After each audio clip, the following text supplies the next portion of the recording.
speculators are a plague on society. Speculators want interest rates near 0% because they want to borrow money as cheaply as they possibly can to construct ever greater layers of Ponzi scheme economics, derivatives contracts upon derivatives contracts, which spawn enormous fees, and they move into the economy. So now in America, in the global economy, banking, which is essentially a numbnuts industry, where if you can't make money, collecting deposits and paying 4% and lending out at 9%, let's say, you've got to be a frickin' stone or something. You really, it's the silliest business on earth, and it spawns incredible what they call moral hazard. And talented people traditionally don't go into banking because it's a stupid kind of business. It's the same thing in the insurance industry. But if you can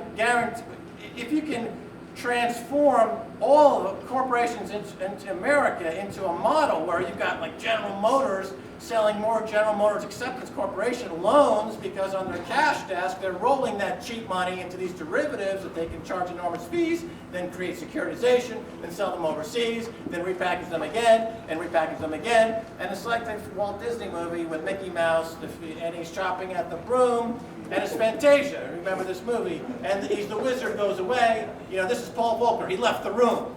And there's Mickey Mouse, Ben Bernanke with his axe. And he's chopping at the broom of inflation. And what's he doing? He's creating inflation, isn't he? He's brain dead, isn't he? He's a mischievous little mouse, Ben Bernanke.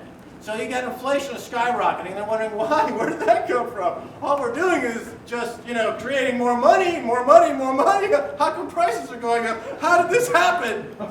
And the banks, of course, get enormous fees on all this. So what happens is the economy in the U.S. and around the world goes from banks, which is a utility business, it should be for people who are more interested in golf and working, from being 5% of the economy to 20%, 30%, 40%, 50%.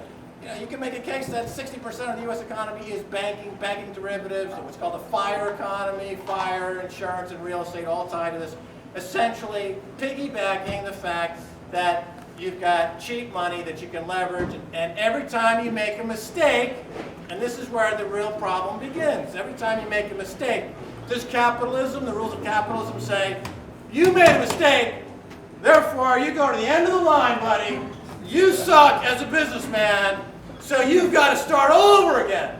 No, the government says, what's going on with the banking sector? Well, government, it's really screwed up, and if you don't give us another $1 trillion immediately, we're going to crash your fucking economy! And the government says, oh shit, who do I make the check out to? And we saw that in 2008 with Hank Paulson. He goes to Congress, famous scene, of course, and they extorted $750 billion from Congress. They never read the bill. They took that money. Who did they pay? Oh, they're bankers. Did it go into America's pocket? No. We just saw recently one order to the Fed, was it $16 trillion they discovered? Where did they go? Foreign banks, corporations, GE, General Motors. Did it go to actually addressing any of the problems? Absolutely not. This is the problem of cheap money. This is the problem of moral hazard going cancerously, mutating to moral, hazard, to the power of moral hazard.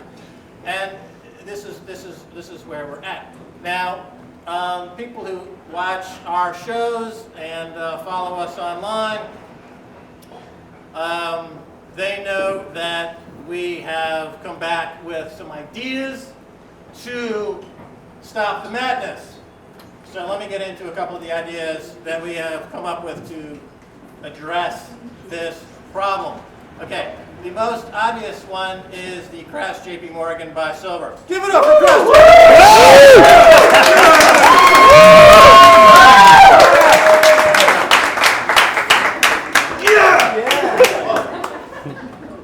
Oh boy. So,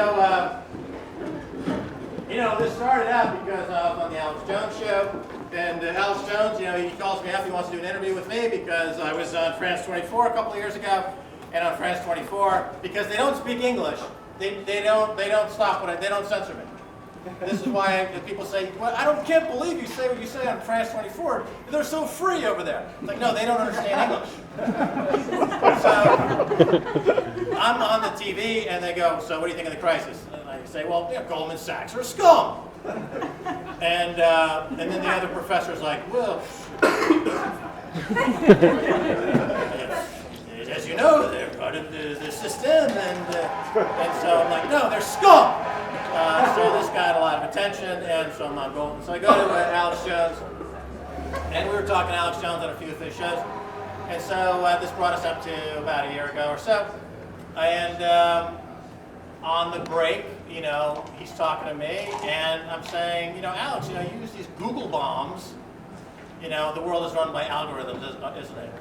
The Google algorithm is worth 160 billion or 200 billion because they can search information really efficiently. And so I said, and he had this Google bomb idea where he gets everyone to search the term, and it becomes #1 on Google as a search term. And then, of course, Matt Drudge has to follow it because he's driven by algorithms as well. And then mainstream media, which follows Matt Drudge, has to put that on the news. So Alex Jones figured out, at least for a few months before they changed the algorithm, how to get on mainstream media. So I'm on the break, and I'm like, so Alex, I got a Google bomb for you. Crash JP Morgan buy silver. So he's like, yeah.